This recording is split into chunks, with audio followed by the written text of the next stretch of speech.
I was in the middle of a video call with several shareholders when my high school class group, which had been silent for a decade, suddenly exploded with notifications. "Megan, did you see Felicity's post? She's getting married today. Are you really not coming?" As the messages flooded in, I realized that Felicity Simons, the prom queen of our high school, was tying the knot. All our old classmates were attending. I replied, trying to keep it professional, "Sorry, I'm swamped with work at the moment," but the responses were swift and brutal. "What could you possibly be busy with? Someone who hasn't posted in 100 years must be doing pretty poorly. Seriously, just admit you're embarrassed and stop pretending to be so busy." Felicity chimed in herself. "Remember our bet? I always said I'd marry someone better than you." I shot back, "Can't say I recall that." Immediately, others jumped in. "Felicity's husband is the CEO of a publicly traded company. They even sent over 100 luxury cars to pick her up today. Sounds like you're worried about how your life compares, so you're pretending to forget. Maybe you're so broke you can't even afford a wedding gift. Why not start a crowdfunding campaign to help you chip in?" Under the barrage of comments, Felicity tagged me again, putting on a show of graciousness. "I really hope you can make it to my wedding to witness my happy moment. Since we're classmates, I'll have my husband arrange a cleaning job for you."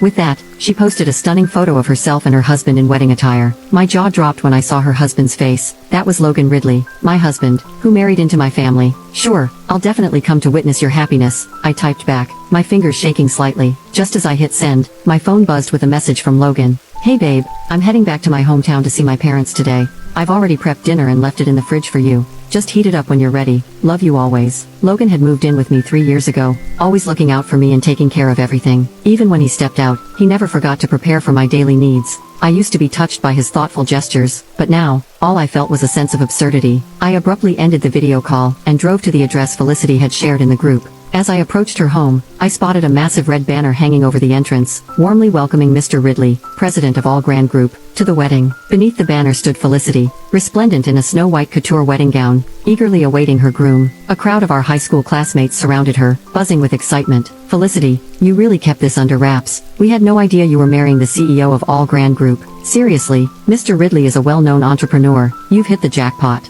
Felicity, you're about to be a high society lady. Don't forget about us little people." Even our high school teacher, Amanda Lane, was there, fawning over Felicity. "Felicity, the first time I laid eyes on you, I knew you were destined for greatness. That's why I never scolded you for your grades. I knew you were born to be wealthy, and didn't need to rely on academic achievements." As the crowd showered her with compliments, Felicity wore a triumphant smile, her eyes sparkling with self-satisfaction. Logan had been living with me for years, seemingly doing nothing productive. To help him gain experience, I had entrusted him with managing the smallest company under my name, All Grand Group. Little did I know that would become the very capital Felicity was now flaunting to bask in the spotlight. When I walked in, the classmates who had been so eager to flatter her just moments ago suddenly furrowed their brows, looking at me with evident disdain. One of Felicity's lackeys spotted the car behind me and rushed over with a sneer. "Megan, you're really something else. Did you actually rent a Bentley just to come to Felicity's wedding and save face?" At that, the others chimed in with scornful remarks. "No wonder you had the nerve to show up. You just wanted to play pretend, right? Renting a car like that must cost you at least 3 months' salary. Some people just love to put on a show." As if pretending to be rich could ever stack up against Felicity's husband. "Seriously, is it that hard to admit others are doing better than you? Why go through all that trouble to rent a fancy car just to keep up with the Joneses?" Despite their derogatory comments, I remained calm. "Actually, it's my car," I replied evenly. Before I could gather my thoughts, Felicity suddenly stepped in front of me, her expression furious. She raised her hand and slapped me hard across the face. "Your car? This is clearly my husband's car. I've suspected my husband was seeing someone else on the side, and now I find out it's you, you little tramp. You shameless gold digger, how dare you show up at my wedding, driving my husband's car to taunt me, the legitimate wife." Felicity's words left everyone around us wide-eyed and in disbelief. "Felicity, is that car really your husband's?" "No way," one classmate exclaimed incredulous. Felicity puffed up with pride, her chin held high. "Of course it's real. Why would I lie?" With that she pulled out her phone and started scrolling through photos of her and Logan. There were shots of them snuggled up in the car and others of them lounging on the hood, looking cozy and intimate. The details inside the car and the license plate were unmistakably clear. The crowd gasped collectively. "Holy crap, it really is Felicity's husband's car. That means Megan must be the other woman." Felicity's expression twisted into a scowl, her eyebrows knitting together in anger. "No wonder you've been so quiet all these years. Turns out you've just been playing the side chick." The crowd turned their eyes to me, their expressions a mix of shock and disdain. "I can't believe it. Megan looks so put together, yet she's been sneaking around as someone's mistress, right? I used to think she was this cool, aloof straight-A student. I even wrote her a love letter back in high school. Now it feels gross just thinking about it." Some people act all innocent on the outside, but behind closed doors, they're a whole different story.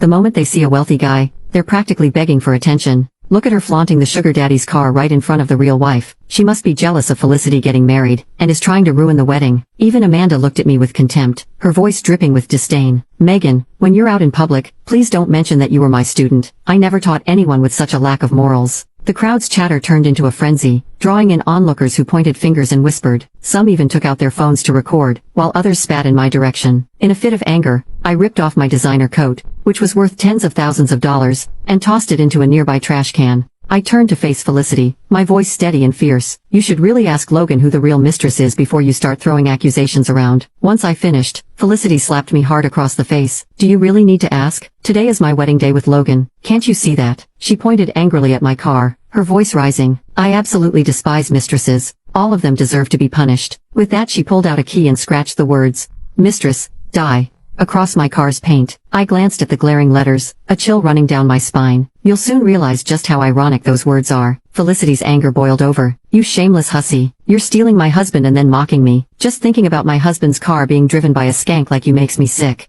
With that she picked up a brick from the ground, and began smashing it against my car. She hit the windows, the headlights, the hood. Nothing was spared. Felicity is going to be the future first lady of all Grand Group. We can't let her be bullied by a lowlife like Megan, someone in the crowd shouted. Suddenly everyone started grabbing anything they could find to join in the destruction. After smashing the windows, they even climbed inside, vandalizing the seats and interior. My once pristine luxury car was quickly reduced to a heap of wreckage. I watched these lunatics with a cold glare. I hope when it comes time for you to pay for this mess, you'll be just as eager to take responsibility. But my words fell on deaf ears. They acted like I was invisible. Just then, one of Felicity's lackeys pried open the trunk and shouted, "Hey, look, she's got a bunch of cool stuff hidden back here." Felicity stepped closer, pulling out a painting with a scornful smirk. A sleazy woman who makes a living off her body trying to play connoisseur with a collection? Give me a break. I couldn't help but issue a warning in return. These items are worth far more than my car, especially that painting. I'd advise you to be careful. The contents of my trunk were prized acquisitions from auctions that I hadn't yet found a place for. Felicity's anger flared further at my words. It's a desecration for a creature like you to own such a masterpiece. You're trash, and you deserve to own nothing but trash.